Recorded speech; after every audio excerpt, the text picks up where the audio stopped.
بسم اللہ الرحمن الرحیم۔ ہم امام شافعی رحمۃ اللہ علیہ کی کتاب الرسالہ اس کی ہم اسٹڈی کر رہے ہیں، اور آپ نے اب تک تو اس کے 2 چیپٹرز تو ہمارے ہو گئے تھے مکمل، جس میں آپ کو یاد ہوگا کہ پہلے تو میں نے ایک مقدمہ اس میں ایڈ کیا کہ جس میں ایک اوور آل اصول فقہ کا موضوع کیا ہے، اور اس کی ایک چھوٹی سی ایک بیسک ہسٹری ورز کی تھی۔ پھر اس کے بعد اس کا تعارف، اور پھر امام شافعی رحمۃ اللہ علیہ نے البیان جو فرمایا، یعنی دینی احکامات ہیں کیا اور کیسے اور کس طرح سے ہیں، اور پھر اسلامی قانون کا علم یہ کیسے حاصل کریں، یہ آج کا ہمارا ٹاپک ہے۔ تو جناب اس میں آپ دیکھیے کہ ہم پھر اس کی اسٹڈی کرتے کرتے ہم پھر پہنچیں گے انشاءاللہ، تو پھر آپ کو آئیڈیا ہو جائے گا کہ اس میں کیا، یعنی بیسیکلی امام شافعی رحمۃ اللہ علیہ نے کوشچن آنسرز کی شکل میں اس کا پورا فارمیٹ اس میں لکھ دیا انہوں نے۔ یعنی وہ کیوں تھا کہ ظاہر ہے کہ امام شافعی رحمۃ اللہ علیہ اپنے اسٹوڈنٹس کو پڑھاتے تھے، اور جو اسٹوڈنٹ کے کوشچن آتے تو اس کو انہوں نے پورا ایڈ کیا، اور کیا سکھا رہے تھے کہ یہ اسلامی قانون کیسے حاصل کریں اور کیا کیا۔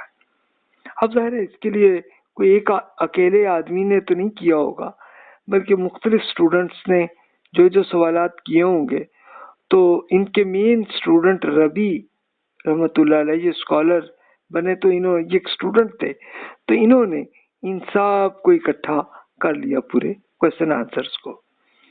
تو جناب اب میں اس لیے اس بک میں جو کوشچن جہاں پہ ہے وہ سائل کا مطلب کہ وہ صاحب جو سوال کر رہے ہیں، تو امام شافعی رحمۃ اللہ علیہ جواب دے رہے ہیں کہ یہ ایسے طریقہ ہوگا۔ تو دیکھتے ہیں پہلا سوال امام ایک اسٹوڈنٹ نے پوچھا کہ دینی قانون کا علم ہے کہ اور ایک شخص کو کتنا جاننا چاہیے۔ تو امام شافعی رحمۃ اللہ علیہ کہتے ہیں قانون کے 2 درجے ہیں۔ ایک درجہ تو وہ ہے کہ ہر معقول اور بالغ شخص کے لیے جاننا ضروری ہے، یہ علم عام و خاص ہر قسم کے افراد کے لیے۔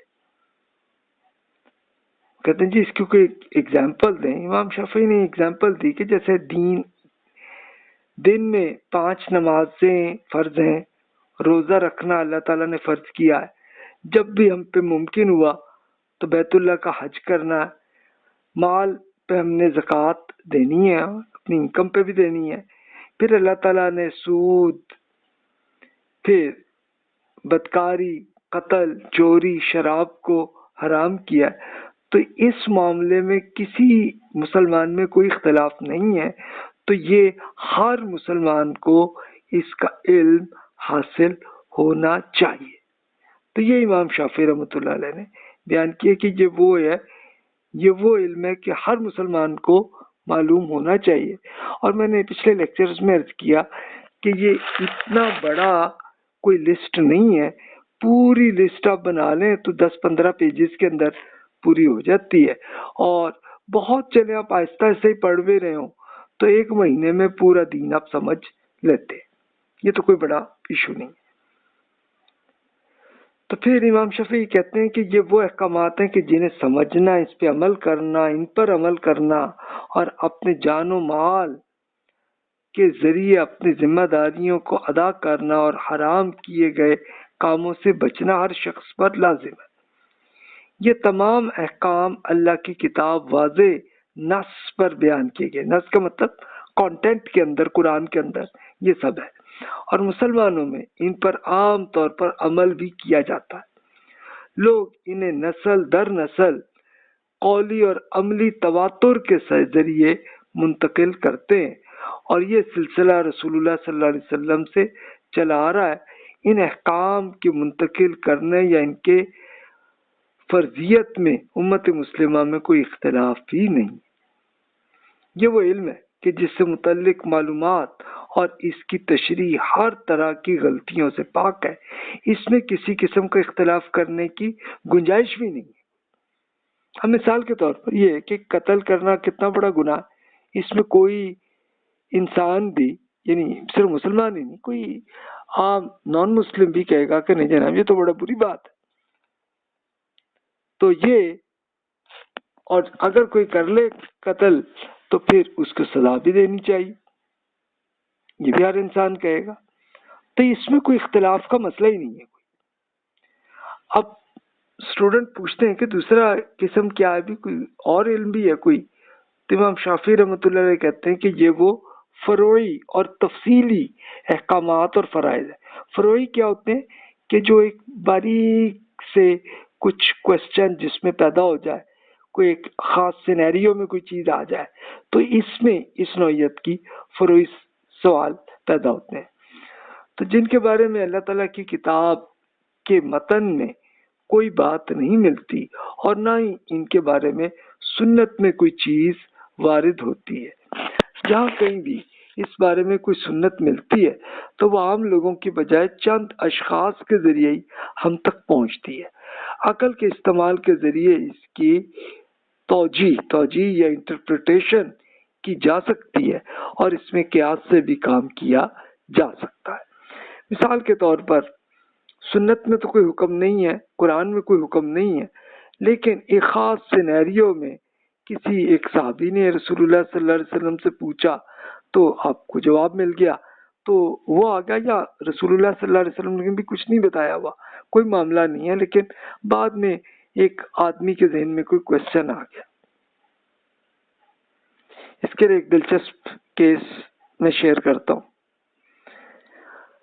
کہ اب سے کوئی 100 سال پہلے لاؤڈ اسپیکر ایجاد ہوا، تو اب لوگوں نے، کچھ مسلمانوں نے یہ سوچا کہ یار یہ لاؤڈ اسپیکر ہم مسجد میں کیوں نہ رکھیں کہ اس پہ اذان سے سب کو آواز آ جائے۔ تو اب اس وقت فقہا جو زمانے کے تھے تو انہوں نے، اب ظاہر ہے کہ رسول اللہ صلی اللہ علیہ وسلم کے زمانے میں کوئی لاؤڈ اسپیکر تو نہیں ہوتا تھا، تو اس لیے فقہا نے اجتہاد کیا، اس میں سوچا کہ نہیں یار یہ تو بالکل کوئی کھیلنے کی کوئی چیز ہے، کہ جس طرح یہ ظاہر ہے کہ پرانے زمانے میں وہ انڈیا اور پاکستان کے کلچر میں وہ ہوتا ہوگا کہ کچھ ڈھول اور اس طرح ٹائپ کی چیز جو ہے نا، تو کہ لاؤڈ اسپیکر بھی تو وہی چیز ہی ہے، نہیں یار یہ تو مسجد میں نہیں آنا چاہیے، یہ تو کوئی بدتمیزی والی بات ہے، یہ نہیں کرنا چاہیے۔ لیکن اب آپ دیکھتے ہیں کہ تمام فقہا سمجھتے ہیں کہ ہاں جی یہ بڑے کام کی چیز ہے، تو اس سے اذان بھی آنی چاہیے اور پھر جمعے کا خطبہ بھی عام لوگوں تک پہنچانا چاہیے، تو اس میں کوئی اب اختلاف بھی نہیں رہا۔ یہ ایک ایگزامپل ہے قیاس کی۔ تو جناب اب یہ اگلا سوال اسٹوڈنٹ پوچھتے ہیں کہ کیا اس قسم کی دینی علم میں اسی درجے میں عمل کرنا لازم ہے جیسا کہ پہلی قسم کے علم کے سلسلے میں، یا پھر لوگوں کے لیے اس سے جاننا ضروری نہیں ہے، یا پھر کیا اس سے جاننا فرض کی بجائے نفل کے درجے میں ہے؟ جو شخص اسے جاننے کی کوشش نہیں کرتا تو کیا وہ گناہ گار نہیں ہوتا؟ یا پھر دینی علم کی کوئی تیسری قسم بھی ہے جسے ہم خبر یا قیاس کے ذریعے حاصل کر سکتے ہیں؟ امام شافعی نے کہا کہ ہاں جی ایک تیسرا ہی قسم بھی ہے، کیا آپ اس کی وضاحت کریں گے؟ یہ پلیز بتائیں کہ کیا ہے اور اس میں فرض ہے اور کیا چیز فرض نہیں ہے۔ تو امام شافعی کہتے ہیں کہ اس قسم کے علم کے حصول عام آدمی کے بس میں ہی نہیں ہے۔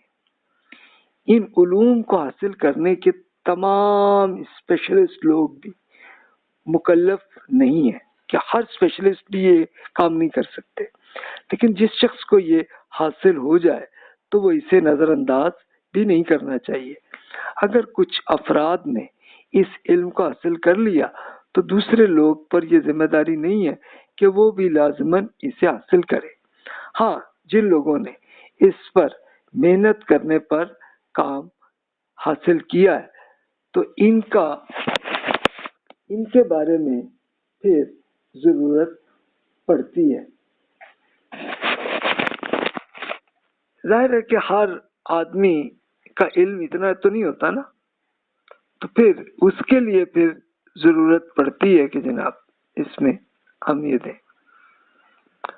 تو اسٹوڈنٹ پوچھتے ہیں کیا آپ کوئی نص یا کوئی متعلقہ دلیل اس ضمن میں پیش کریں گے کہ جس پہ ہم قیاس کریں؟ یعنی نص کیا ہے؟ نص وہ کانٹینٹ ہے قرآن کا، اس میں کوئی ایسی آپ دیں نا ایک پروف کے طور پر کہ بھی یہ قیاس بھی ہو سکتا ہے۔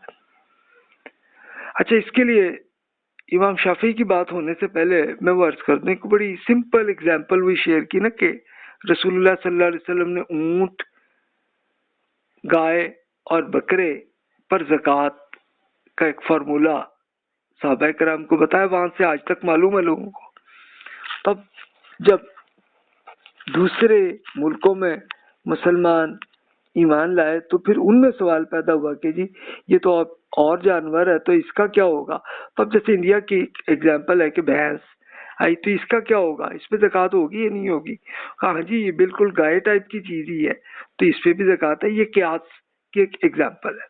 تب امام شافعی جہاد کی ایگزامپل شیئر کرتے ہیں تو انہوں نے فرمایا اللہ تعالیٰ نے اپنی کتاب میں جہاد کرنے کا حکم دیا ہے، اور یہ حکم اس کے رسول صلی اللہ علیہ وسلم کی زبان مبارک سے جاری ہوا ہے۔ اللہ تعالیٰ نے جہاد کی ذمہ داری کو ادا کرنے کے لیے نکلنے کا حکم اس طرح دیا ہے۔ اچھا، اب یہ تھوڑا سا یاد رہے بیک گراؤنڈ کہ اس زمانے میں پرزیکیوشن ہوتی تھی، ایک مذہبی جبر رہتا تھا کہ کوئی انسان ایمان کی طرف آزادی سے نہیں کر سکتا تھا، اور اگر کوئی کرے تو اس کو ٹارچر ہوتا تھا۔ تو اس لیے اللہ تعالیٰ نے یہ ایکشن کیا کہ رسول اللہ صلی اللہ علیہ وسلم کی دعوت جہاں تک پہنچے تو وہاں پر تو لازمی اس پرزیکیوشن کو ختم کرے، اور ہر انسان انڈیپینڈنٹ ہو کر چاہے نیکی کی طرف آئے یا برائی کی طرف، یہ اس کا اپنا معاملہ ہے۔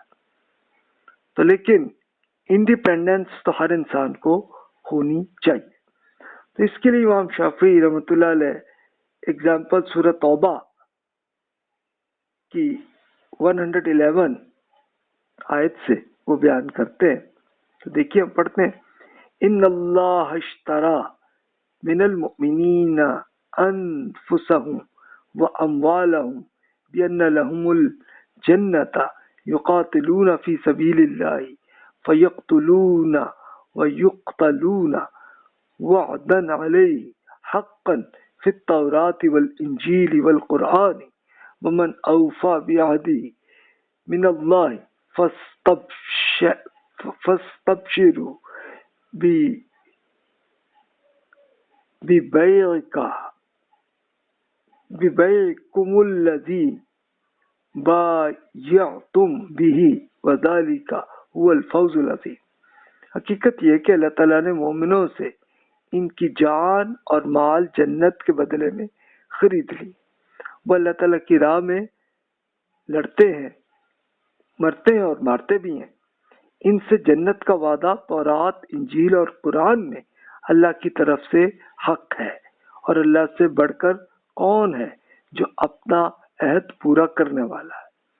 چنانچہ خوشیاں منا لیجیے اپنے اس بزنس پر کہ جو آپ نے اللہ تعالیٰ نے اسے لے لیا ہے، یہی بڑی کامیابی ہے۔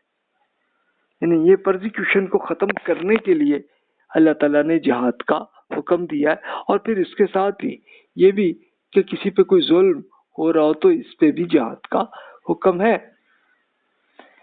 پھر سورۃ توبہ میں ہی فرمایا وَقَاتِلُوا الْمُشْرِكِينَ كَافَّةً كَمَا يُقَاتِلُونَكُمْ كَافَّةً وَاعْلَمُوا أَنَّ اللَّهَ مَعَ الْمُتَّقِينَ۔ ان مشرکین سے مل کر لڑے جیسا کہ وہ آپ سے مل کر لڑتے ہیں، اور جان لیجئے کہ اللہ تعالیٰ متقی لوگوں کے ساتھ ہی ہے۔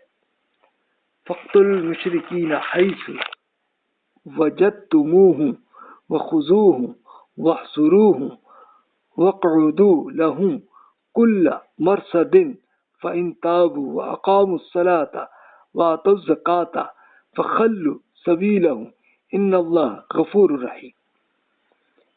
جب آپ مشرکین کو پائیں تو قتل کریں، انہیں پکڑیں، گھیریں اور ہر گھات میں ان کی خبر لینے کے لیے بیٹھے. پھر اگر وہ توبہ کر لیں، نماز قائم کریں اور زکوٰۃ دیں تو ان کا راستہ چھوڑ دیجیے. بے شک اللہ تعالیٰ درگزر کرنے والا اور رحم فرمانے والا ہے. پھر یہ بھی حکم ہے سورۃ توبہ میں، قاتل الذین لا یؤمنون باللہ ولا بالیوم الآخر ولا يحرمون ما حرم الله ورسوله ولا يدينون دين الحق من الذين اوتوا الكتاب حتى يعطوا الجزية عن يد وهم صاغرون. جنگ کیجیے ان اہل کتاب سے جو اللہ تعالیٰ اور آخرت کے دن پر ایمان نہیں لاتے اور جو اللہ اور اس کے رسول نے حرام کیا ہے اسے حرام نہیں کرتے اور دین حق کو اپنا دین نہیں بناتے.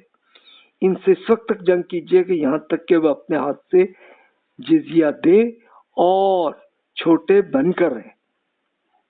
یعنی اب یہ اہل کتاب کے لیے یہ ایک حکم اس کے لیے آیا کہ بھی آپ ان سے جنگ کریں یہاں تک کہ وہ سرنڈر کر لے. اور اس زمانے میں سرنڈر کا ایک یہ طریقہ ہوتا تھا، جزیہ کا یہ ایک ٹیکس ہوتا تھا، لیکن ٹیکس یہ وہ نہیں تھا کہ انکم ٹیکس کی طرح کی چیز نہیں تھی، بلکہ ہر ایک انسان کے نام پر وہ اپنے ہاتھ سے خود لے جا کے یہ جزیہ یہ ٹیکس وہ دیتے تھے. اور یہ ایک علامت ہوتی تھی کہ ہم جی سرنڈر ہیں. اچھا اب اس کی اماؤنٹ کتنی تھی؟ اماؤنٹ بہت بڑی نہیں تھی.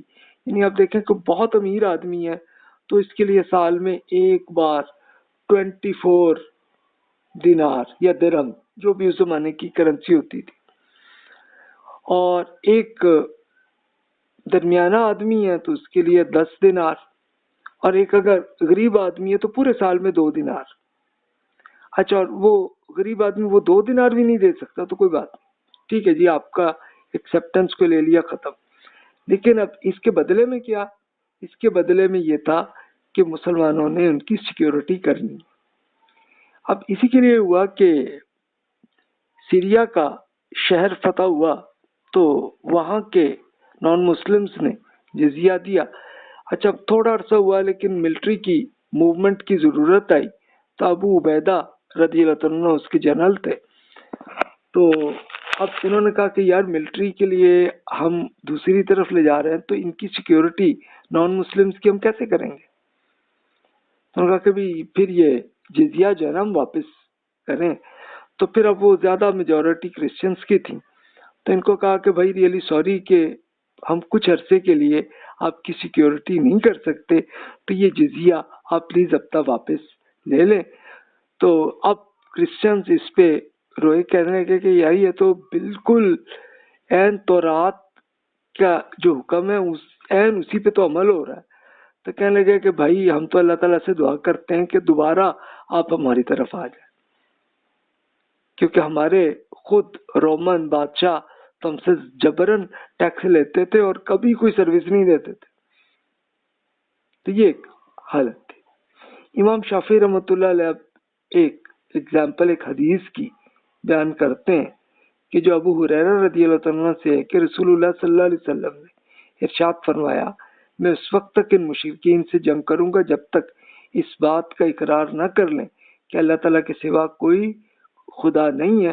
اگر وہ اس بات کی تسلیم کر لیں تو انہوں نے اپنی جان و مال کو محفوظ کر لیا، سوائے اس کے کہ انہیں ان کی قیمت دی جائے اور ان کا اجر اللہ تعالیٰ عطا کرے. اچھا یہ وہ مشرکین تھے کہ جو عرب علاقے میں تھے کہ یہاں پہ رسول اللہ صلی اللہ علیہ وسلم کی رسپانسبلٹی تھی کہ آپ کی دعوت پہنچ گئی نا یہاں پہ، ان پہ تھی. اس کے بعد مزید دیکھیے سورۃ توبہ میں فردر ارشاد ہے کہ یا ایھا الذین آمنوا ما لکم اذا قیل لکم انفروا فی سبیل اللہ اثاقلتم الی الارض ارضیتم بالحیاۃ الدنیا من الآخرۃ فما متاع الحیاۃ الدنیا فی الآخرۃ الا قلیل تنفروا يعذبكم عذابا أليما ويستبدل قوما غيركم ولا تضروه شيئا والله على كل شيء قدير. اہل ایمان، آپ کو کیا ہو گیا ہے کہ آپ جب آپ سے اللہ تعالیٰ کی راہ میں نکلنے کے لیے کہا گیا تو آپ زمین سے چمٹ کر رہ گئے؟ کیا آپ نے آخرت کی زندگی کے بدلے دنیا کی زندگی کو پسند کر لیا؟ ایسا ہے تو آپ کو معلوم ہونا چاہیے کہ دنیا کی زندگی کا یہ سامان آخرت میں بہت ہی کم نکلے گا. آپ نہ اٹھیں گے تو اللہ آپ کو دردناک سزا بھی دے گا اور آپ کی جگہ کسی اور گروہ کو اٹھائے گا اور آپ اس کا کچھ نہ بگاڑ سکیں گے کیونکہ اللہ ہر چیز پر قدرت رکھتا ہے. اچھا، اب یہ پرزیکیوشن اور جبر اور لوگوں پر تشدد، اسی پر جہاد کا یہ حکم تھا، لیکن خاص طور پہ رسول اللہ صلی اللہ علیہ وسلم کی دعوت جہاں تک پہنچی تھی وہاں پہ تو کہ لازمی امپلیمنٹ بھی کرے. اچھا، اب آپ کہیں گے کہ صحابہ کرام رضی اللہ عنہم تو فوراً جہاد کے لیے تیار ہوتے تھے، تو یہ اصل میں آیت میں اس سینیریو میں کہ جب پورے عرب کی میجورٹی ایمان لا چکے تھے، اب یہ نئے نئے لوگ تھے نا، تو ان میں ابھی ظاہر پوری تربیت اور نہیں ہوئی تھی، تو اس لیے وہ پھر ابھی ذرا اٹھنے پہ تھوڑی سستی تھی، تو اللہ تعالیٰ نے پھر یہ کہ ان کو وارننگ دی. پھر فرمایا انفروا خفافا وثقالا وجاہدوا باموالکم وانفسکم فی سبیل اللہ ذالکم خیر لکم ان کنتم تعلمون. جہاد کے لیے نکلیے، خواہ ہلکے ہوں یا بوجھل، اور جہاد کیجیے اللہ کی راہ میں اپنے مالوں اور جان کے ذریعے، یہ آپ کے لیے بہتر ہے اگر آپ جانیں تو یہ آپ امام شافعی کہتے ہیں کہ ان آیات سے ایک تو اس معنی کا احتمال ہوتا ہے کہ جہاد اور اللہ کی راہ میں مسلح ہو کر نکلنا ہر اس صاحب ایمان پر فرض ہو کہ جو جسمانی طور پر اس کے قابل ہو. اس سے کسی کو ایکسیپشن حاصل نہیں ہے. یہ حکم ایسا ہے کہ جیسا نماز، زکوٰۃ اور حج فرض ہے، کوئی شخص دوسرے کی جگہ یہ فریضہ انجام نہیں دے سکتا، کیونکہ ایک شخص کی ادائیگی سے دوسری شخص بری ذمہ نہیں ہوتے. دوسرا احتمال یہ بھی ہے کہ جہاد ایک اجتماعی فرض ہے اور نماز کی طرح ہر شخص پر فردن لازم نہیں ہے، یہ فرض کفایہ ہے. یعنی فرض کفایہ کیا ہے کہ پوری قوم کے لیے، یعنی قوم میں سے کچھ ملٹری کے لوگ وہ آ کے یہ جہاد کریں. اب جن افراد نے مشرکین کے خلاف جہاد کیا، انہوں نے دوسروں کا فرض بھی پورا کر لیا، لیکن ان کا درجہ اور اجر کہیں زیادہ ہوگا کیونکہ انہوں نے پیچھے رہ جانے والوں کو بھی جہاد نہ کرنے کے گناہ سے بچا لیا ہے. یہ سورۃ النساء میں لا یستوی القاعدون من المؤمنین غیر اولی الضرر والمجاہدون فی سبیل اللہ باموالہم وانفسہم فضل اللہ المجاہدین باموالہم وانفسہم علی القاعدین درجۃ وکلا وعد اللہ الحسنى وفضل اللہ المجاہدین علی القاعدین اجرا عظیما. مومنین میں سے وہ جو بغیر کسی عذر کے گھر بیٹھے رہتے ہیں اور جو اللہ کی راہ میں جان و مال کے ساتھ جہاد کرتے ہیں، دونوں کی حیثیت یکساں نہیں. اللہ نے بیٹھنے والوں کو نسبت جہاد کرنے والوں کا درجہ بڑا کر رکھا ہے. اگرچہ ہر ایک کے لیے اللہ تعالیٰ کی بھلائی کا وعدہ کر رکھا ہے، مگر اس کے ہاں مجاہدوں کی خدمات کا بدلہ بیٹھے رہ جانے والوں کی نسبت بہت زیادہ. اچھا، اب یہ آتا ہے نا کہ اب ظاہر ہے کہ اگر کہیں جبر اور یہ فساد اور یہ چل رہا ہے تو اس کے لیے اصل ایکشن تو ملٹری اور پولیس ہی کرتی ہے نا، لیکن ایک عام آدمی پر بھی یہ ہوتا ہے کہ اور کچھ نہیں تو اپنا آمدنی میں سے یا اپنے ایسٹس میں سے کچھ جہاد کے لیے خرچ وہ کرتے ہیں اور وہ ملٹری کے لیے وہ پورا فنڈ دیتے ہیں تاکہ یہ جہاد ہو جائے. تو ظاہر ہے کہ وہ بھی اس میں آ گئے. اب رہ گئے کہ بالکل بہت ہی کمزور قسم کے بندے وہ رہ گئے، تو وہ پھر اللہ تعالیٰ نے بتا دیا کہ بھی معاملہ تو چلو ان سے بھی اچھا ہی کروں گا، لیکن اجر ان کا زیادہ ہے کہ جو جہاد کریں گے۔ اچھا، کوشچن پھر کیا اسٹوڈنٹ نے کہ بھی آپ کا اس نقطہ نظر کی کیا دلیل ہے کہ اگر کچھ افراد اس فرض کو ادا کریں تو باقی سب کی طرف سے یہ ذمہ داری ادا ہو جائے گی اور سب پہ کوئی اور وہ گناہگار نہیں ہوں گے؟ امام شافعی نے کہا اسی آیت میں تو آپ دیکھ لیجئے اللہ تعالیٰ نے یہ بتا دیا ہے نا۔ بچے کہتے ہیں اس کی کوئی اور مثال بھی دیں ہم۔ اس حصے میں امام شافعی کہتے ہیں کہ اللہ تعالیٰ نے فرمایا وَكُلًّا وَعَدَ اللَّهُ الْحُسْنَى، یعنی ہر ایک کے لیے اللہ تعالیٰ نے بھلائی کا وعدہ کیا ہے۔ تو بھی اب ظاہر ہے کہ ایک آدمی جہاد پر نہیں گیا اور بیٹھا تو پھر بھی اللہ تعالیٰ نے بتایا کہ بھی ان کو بھی بھلائی ملے گی، انہیں بھی، لیکن ٹھیک ہے ہوگی کم لیکن ملے گی صحیح۔ تو یہ ہے، تو پھر یہ ہے کہ جہاد البتہ جو ایکچولی جا کے جہاد میں جائیں گے تو ان کے لیے زیادہ بڑا اجر ہے۔ کوشچن نے کہا جی اس کی کوئی اور دلیل بھی آپ دیں۔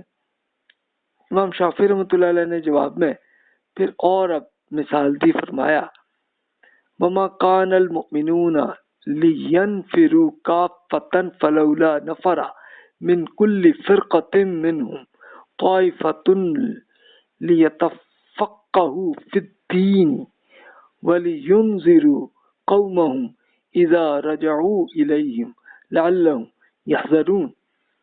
یہ مومنین پر لازم ہی نہیں ہے کہ وہ سب کے سب نکل کھڑے ہوں، مگر ایسا کیوں نہ ہو کہ ان کی آبادی کے ہر حصے سے کچھ لوگ نکل کر آئیں اور دین کی سمجھ پیدا کریں اور واپس جا کر اپنے علاقوں کے باشندوں کو خبردار کریں تاکہ وہ نافرمانی سے پرہیز کر سکے۔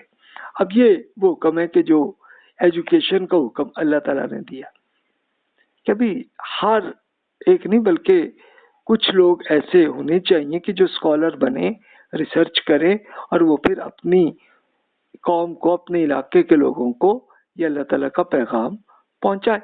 اب دیکھیں ہم لوگ بھی یہی خدمت کی کوشش کر رہے ہیں۔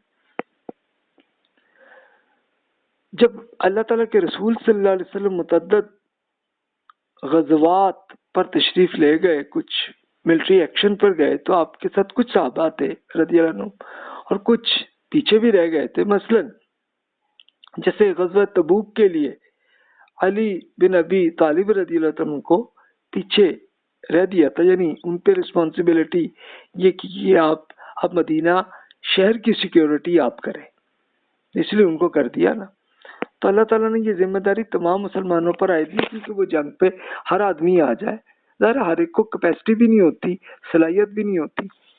تو پھر یہ فرمایا فلولا نفر من کل فرقۃ منہم طائفہ، یعنی ایسا کیوں نہ ہوا کہ آپ میں سے ایک گروہ ہر آبادی سے نکلتا۔ اس سے یہ معلوم ہوتا ہے کہ جنگ لیے جانا چند لوگوں کے لیے لازم نہیں تھا، سب کے لیے۔ یہ بالکل اسی طرح ہے کہ جیسے دینی علوم میں مہارت اور سمجھ بوجھ حاصل کرنا سب پر لازم نہیں ہے بلکہ بعض لوگوں پہ ہی ہے۔ اب ظاہر ہے کہ ہر آدمی میں وہ کیپیسٹی نہیں ہے کہ وہ ایک اسکالر بن سکے، تو اس لیے اللہ تعالیٰ نے کچھ لوگوں پہ یہ رسپانسبلٹی دی ہے کہ بھی ایجوکیشن حاصل کریں اور پھر لوگوں کو پڑھائیں۔ یہ بات اسی طرح دیگر احکامات بھی ہیں۔ امام شافعی کہتے ہیں کہ ادائیگی اجتماعی طور پر ہے، جن پر مسلمانوں کا ایک گروہ ادا کریں تو باقی سب لوگ گناہگار نہیں ہوں گے۔ تو اس کے لیے وہ یہ مثال پیش کرتے ہیں الا تنفروا يعذبكم عذابا علیما، تم اگر سب نہ نکلو گے تو اللہ تمہیں دردناک سزا دے گا۔ یہ وہ جہادی کا حکم ہے۔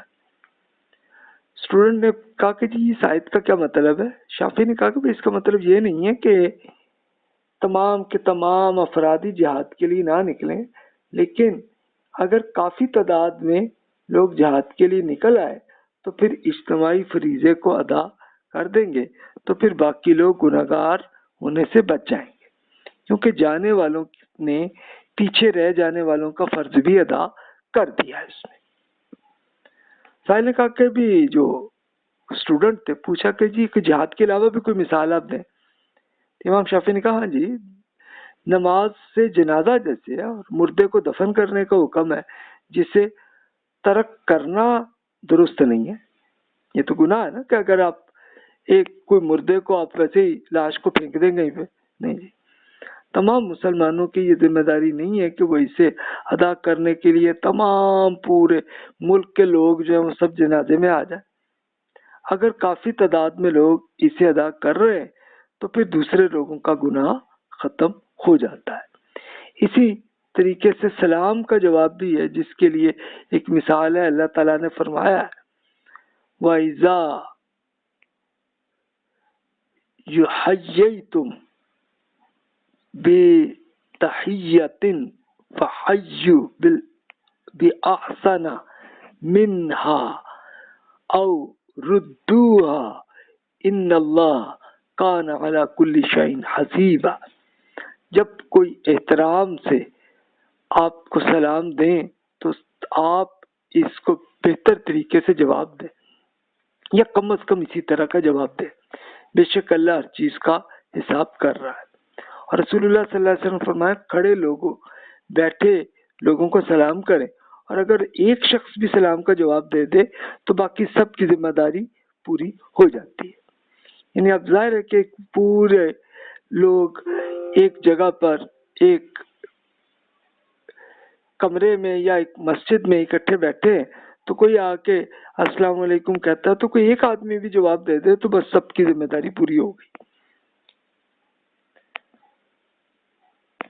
تو جناب یہ اسی کو امام شافعی رحمۃ اللہ علیہ بیان کرتے ہیں کہ دیکھیں جی کچھ حکم ایسے ہوتے ہیں جو ہر آدمی پہ, جیسے نماز, روزہ, اچھا زکوٰۃ سب پہ نہیں ہے, بلکہ اس کو ہے کہ جس کی آمدنی ہو اتنی کہ جو زکوٰۃ ادا کر سکے.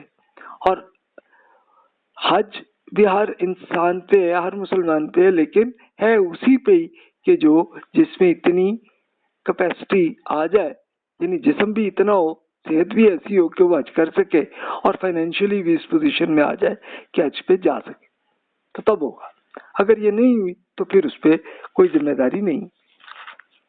لیکن کچھ ایسے بھی ہوتے ہیں احکامات کے جو پوری سوسائٹی کے لیے ہوتے ہیں, تو جس میں سے کچھ نے کر دیا تو پھر باقی سب کی ذمہ داری پوری ہوگی. جہاں تک مجھے علم ہے, اب امام شافعی کہتے ہیں کہ رسول اللہ صلی اللہ علیہ وسلم کے زمانے سے لے کے آج تک مسلمانوں کا عمل بھی یہی رہا ہے. جیسا کہ میں نے بیان کیا ہے, صرف چند لوگوں میں دینی علوم میں تفصیلی سمجھ پیدا کرتے ہیں. نماز جنازہ بعض لوگ ہی ادا کرتے ہیں, جہاد بھی بعض لوگ ہی کر پاتے ہیں, سلام کا جواب بھی بعض لوگ ہی جواب دیتے ہیں, اگرچہ یہ ادائیگی کرنے والے باقی لوگوں سے مختلف ہیں. وہ یہ جانتے ہیں کہ دین کے سمجھ بوجھ پیدا کرنے کے, یعنی ایک ایجوکیشن کے لیے, جہاد کرنے, جنازے میں حاضر ہونے کے لیے اور سلام کا جواب دینے کے لیے ایک مستحق ہے. تو جو ایسا نہیں کرے گا تو وہ گناہگار نہیں ہوگا, اس لیے کہ کچھ نے کر دیا تو پھر سب کی ذمہ داری ہو گئی پوری. تو یہ امام شافعی رحمۃ اللہ علیہ نے اس میں بیان کیا. تو جناب یہاں پہ یہ جو انٹروڈکشن والا تھا وہ ہو گیا ختم. اب اگلا چیپٹر ہم شروع کریں گے کتاب اللہ, یعنی اللہ تعالیٰ کی کتاب, اس کو کیسے پڑھنا ہے اور کیسے اس کا معاملہ کرنا انشاءاللہ اگلے لیکچر میں ہمارا چلے گا. جس میں دیکھیے امام شافعی رحمۃ اللہ علیہ قرآن کی زبان میں کتنی سیکھنی ہے, کیسے سیکھنی ہے, اس کے لیے وہ پوری طریقے بتاتے ہیں. پھر اس کے بعد خاص اور عام میں انہوں نے کیا کہ کون سے خاص احکامات ہیں قرآن میں کہ جو خاص سینیریو میں, اور عام وہ ہے کہ جو ہر ٹائم پہ ویلڈ ہے. تو اس چیز کو انہوں نے بیان کیا پھر اس میں.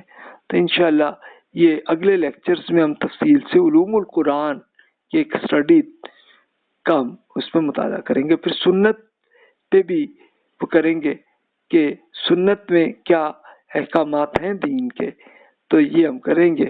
اور پھر ناسخ اور منسوخ بھی ایک الگ چیپٹر آئے گا کہ ناسخ کا مطلب یہ کہ جو ایک خاص ٹائم کے لیے اللہ نے حکم دیا اور پھر روک دیا اس کو کہ ٹھیک ہے بس اب آپ پہ ذمہ داری ختم. اب اگلا ناسخ آئے گا کہ یہ اب جناب فیوچر کے لیے آپ کا یہ حکم ہے. تو یہ انشاءاللہ ان سب کو ہم پڑھیں گے. تو آپ جو بھی کوشچنز ہے بلا تکلف ای میل کر لیجئے. السلام علیکم ورحمۃ اللہ وبرکاتہ.